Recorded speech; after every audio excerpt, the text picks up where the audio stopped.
France has assumed a bold role in escalating tensions between Greece and Turkey. Athens will acquire 18 new French-made Rafale fighter planes, among other defense systems, including 4 Navy helicopters and 4 new frigates. The country's armed forces will also hire an additional 15,000 service people over the next 5 years, as announced Saturday by the Greek Prime Minister. The move puts additional stress on decaying relations with fellow NATO member Turkey. For several weeks, this Turkish vessel has been probing for gas in waters where Greece claims maritime rights. In a show of support for its fellow EU member, France deployed warships and fighter jets to the region, with French President Emmanuel Macron opting for increasingly harsh rhetoric towards Ankara.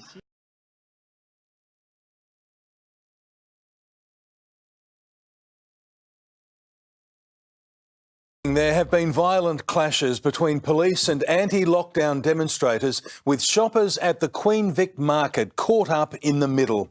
It's the biggest protest so far and comes despite our COVID cases continuing to track down towards the target we need to ease restrictions. Riot police amid the rows of fruit and vegetables. The Queen Vic Market turned into a battle zone.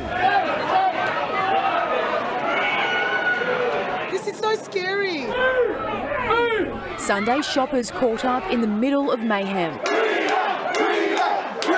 Are you here to protest? No, I came to do my shopping. And watching peaceful protesters get bullied by this number of police is just disgusting.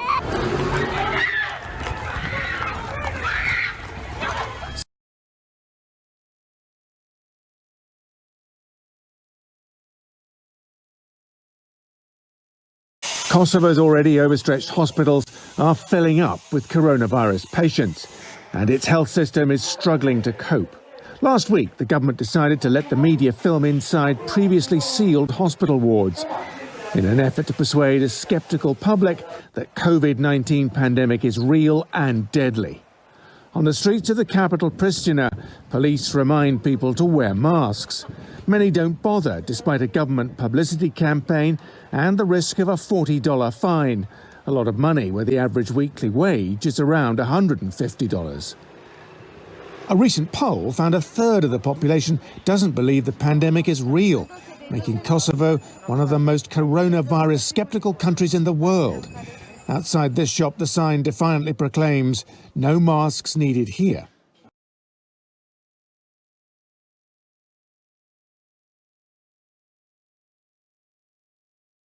Now, in the coming hours, we've got another protest expected in the Belarusian capital, Minsk, against President Alexander Lukashenko. That follows a demonstration on Saturday, which saw police violently detaining dozens of women. More than 10,000 women, in fact, defied the government crackdown to rally in Minsk. They've been demanding Lukashenko's resignation ever since he was declared the winner of last month's election, which critics say was rigged. Every Saturday for the last couple of weeks, women have been marching here in the center of Minsk. It's a women's march to release the political prisoners and also asking Lukashenko to step down. In recent weeks, violence by police has increased and many have particularly been detained in the last couple of days.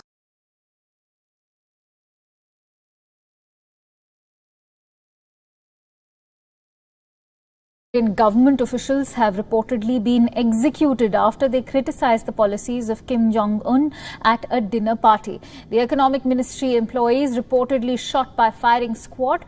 The employees reportedly spoke out against the regime's economic policies and had discussed the need for industrial reform in the state. The officials had also apparently discussed the need for North Korea to seek foreign cooperation to help overcome trade sanctions. According to reports, authorities were alerted about the men's conversation by one of their younger colleagues. They were then detained by North Korean secret police and executed on the 30th of July.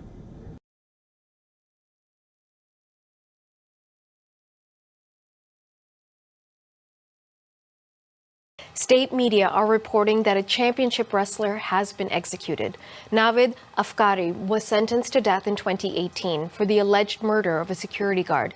Now, Afkari said that his confession was made under duress after he had been tortured.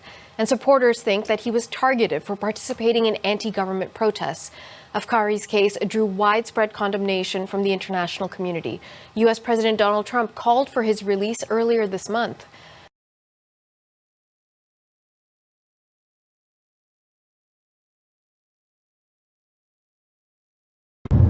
Oregon authorities are preparing for what they call a mass fatality event. 2 large wildfires near the most populated part of the U.S. state are threatening to collide. Hundreds of firefighters are trying to prevent it, but some have been told to stand down and get out of immediate danger. Across Oregon, 40,000 people have fled their homes. 500,000 are under evacuation warnings and dozens of people are missing. It's the worst spate of wildfires on record. Oh my God. They're ravaging the west coast states of Oregon, Washington and California. All 3 state governors say this is the climate crisis in action.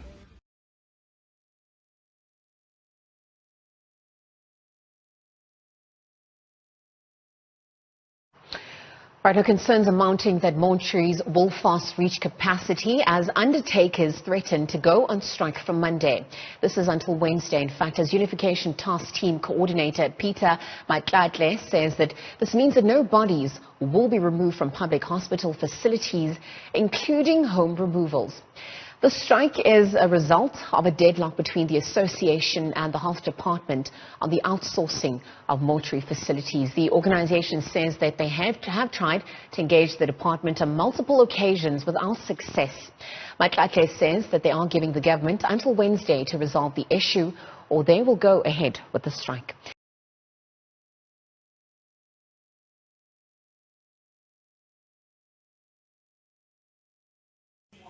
For many here, it's mission accomplished.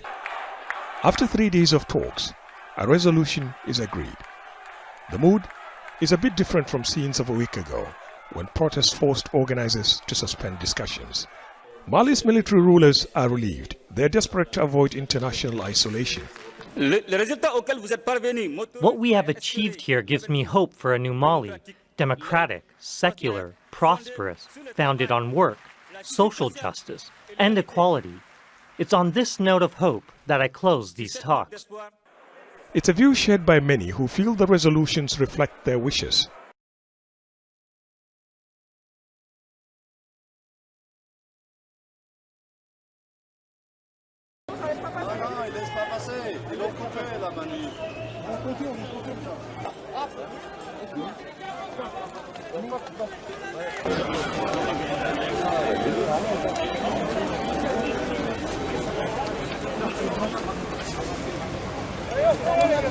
Here we go.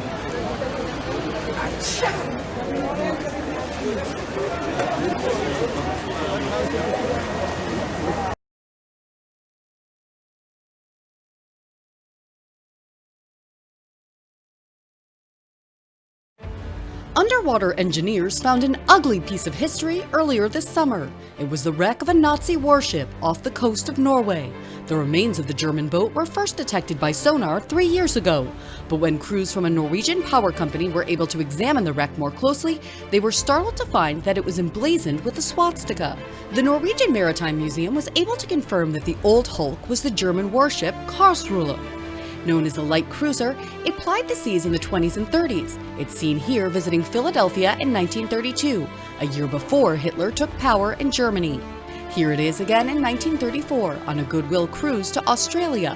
By 1940, however, the warship was part of the German war offensive, landing troops for the invasion of Norway. The warship was sunk in April of 1940 by a British submarine, the HMS Truan. And for 80 years, it sat on the ocean floor, some 1,600 feet down, undisturbed and remarkably intact, until it was brought to light by these new underwater images.